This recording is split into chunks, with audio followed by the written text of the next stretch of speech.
Aux États-Unis, Donald Trump mobilise ses troupes pour nettoyer Washington. Le 11 août, il a annoncé placer le maintien de l'ordre dans la capitale sous le contrôle de son administration et y déploie des militaires de la garde nationale. Donald Trump a nommé Terence Terry Cole, le chef de l'agence chargée de lutter contre le trafic et la distribution de drogue aux États-Unis, DEA, pour également diriger la police de Washington. Terence Cole est un agent de longue date de la Drug Enforcement Administration, DEA, l'agence fédérale de lutte contre le trafic de drogue. Il y a travaillé 22 ans, en Afghanistan, au Mexique et en Colombie, dans les années 2000. Au moment où les États-Unis, avec leur plan Colombie à $1 milliard, cherchaient à lutter contre les cartels dans le pays.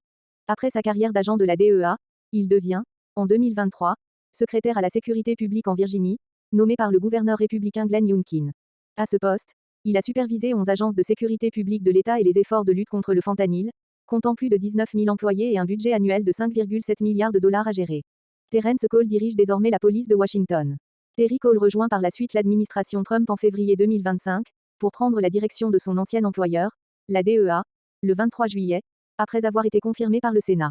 Et désormais, il sera aussi à la tête de l'opération d'éradication de ce que le président a qualifié de criminalité incontrôlable, avec une obligation de résultat, en plaçant sous contrôle fédéral la police de Washington DC et ordonnant le déploiement de 800 membres de la garde nationale dans la capitale des États-Unis. Et Donald Trump l'a déjà menacé: tu as intérêt à être coriace, Terry, sinon je vais te virer en un clin d'œil.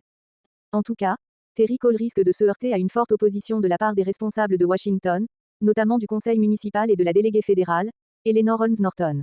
Les législateurs démocrates au Congrès ont également critiqué la prise de contrôle de la police du district de Columbia par Donald Trump et sa décision d'envoyer des troupes de la garde nationale dans la ville pour aider à réduire les taux de criminalité.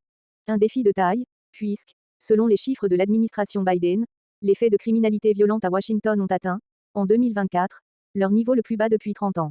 Dimanche 10 août sur la chaîne MSNBC, la maire de Washington avait déjà démenti toute hausse de la criminalité, statistiques à l'appui.